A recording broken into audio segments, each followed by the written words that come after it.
অত্র কলেজের অধ্যক্ষ ম্যাডাম, অন্যান্য প্রতিষ্ঠানের কর্মকর্তাবৃন্দ, সামনে উপবিষ্ট নবীন শিক্ষার্থীরা, প্রাক্তন শিক্ষার্থীরা, সকলের প্রতি আমার অন্তরস্থল থেকে সালাম। আসসালামু আলাইকুম রহমতুল্লাহ। আসলেই নার্সিং পেশা একটি শুধু সুবর্ণ সুযোগ নয়, এটাকে মহাসুযোগ বলা হয়। কারণ যেমনিভাবে কেরিয়ার গঠনের দিক থেকে এটা অন্যত্র এগিয়ে আছে, ঠিক তেমনিভাবে এটা মানুষের দোয়া পাওয়ার জন্য সর্বোত্তম একটা পন্থা।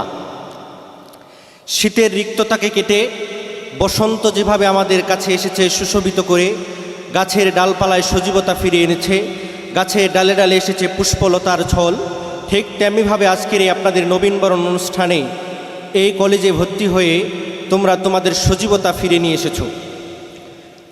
নার্সিং পেশা এখন থেকে শুধু শুরু নয়, আল্লাহ রসুলের জামানায় খন্দক এবং বদর যুদ্ধে রুফায়দা আস-সালাফিয়া, আল্লাহ রসুলের বিশিষ্ট একজন মহিলা সাহাবী ছিলেন, যিনি বদর এবং উহুদ যুদ্ধে সাহাবাই কেরামদের ঘা এবং রক্তকে পরিষ্কার করে সেবার শল্য চিকিৎসার কার্যকলাপ সেই জায়গা থেকে শুরু করেছিলেন।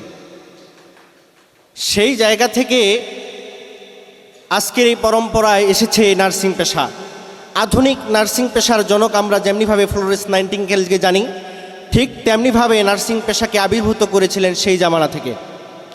শুধু তাই নয়, আল্লাহ রসুল এই নার্সিং পেশাকে বা মানব সেবাকে এমনভাবে সম্পর্কিত করেছেন, হাদিসের ভিতরে বর্ণনা পাওয়া যায় যে কোনো মানুষ যদি একজন মানুষের দেখা করতে যায় সেবার উদ্দেশ্যে, তাহলে ওই মানুষটা যদি সকালে যায়, আল্লাহ রসুলের বর্ণনা অনুযায়ী 70,000 ফেরেশতা ওই মানুষের জন্য সকাল থেকে সন্ধ্যা পর্যন্ত ইস্তেগফার করে। শুধু তাই নয়, কোনো ব্যক্তি যদি সন্ধ্যার বেলায় কোনো মানুষকে সেবার উদ্দেশ্যে যায়, আল্লাহ রসুলের হাদিস অনুযায়ী 70,000 ফেরেশতা ওই মানুষের জন্য দোয়া করতে থাকে একবার ফজর পর্যন্ত, সন্ধ্যা থেকে ফজর পর্যন্ত। আল্লাহ রসুল অপর হাদিসের ভিতরে বর্ণনা করেন, একজন মুমিনের অপর মুমিনের জন্য সিত্তুল ওয়াজিবাতান, 6টা দায়িত্ব রয়েছে। তার ভিতরে একটা হলো কোনো মানুষ যদি অসুস্থ হয়ে যায় তার পাশে গিয়ে সেবা করা। নার্সিং পেশাকে আমরা যেমনিভাবে সেবার দিকে নিয়ে যাই, একজন মানুষকে আপনি যেমনিভাবে সেবা প্রদান করেন, কেনোলা করেন, ইনজেকশন দেন, এটা যেমনিভাবে সেবা প্রদান করেন, ওই মানুষটার কাছ থেকে সেবা প্রদানের পরবর্তীতে সরকার আপনাদেরকে একটা ভিজিট দেয়, টাকা দেয়, সম্মানী ভাতা দেয়।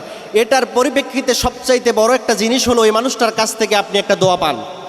হাদিসের ভিতরে পাওয়া যায় দোয়াউল মাখল ইবাদাত, মানুষের জীবনে দোয়াটা হলো সবচাইতে বড় একটা ইবাদত জিনিস।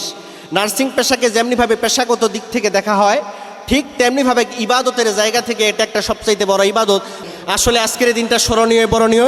আপনাদের কাছে করজোরে অনুরোধ থাকবে, ইংলিশ মিডিয়ামে যদিও লেখাপড়াটা, তারপরেও এটাকে যেন আমরা সামনের দিকে এগিয়ে নিয়ে যেতে পারি এবং আগামীর দিনগুলো যেন আমরা সুন্দরভাবে চলতে পারি।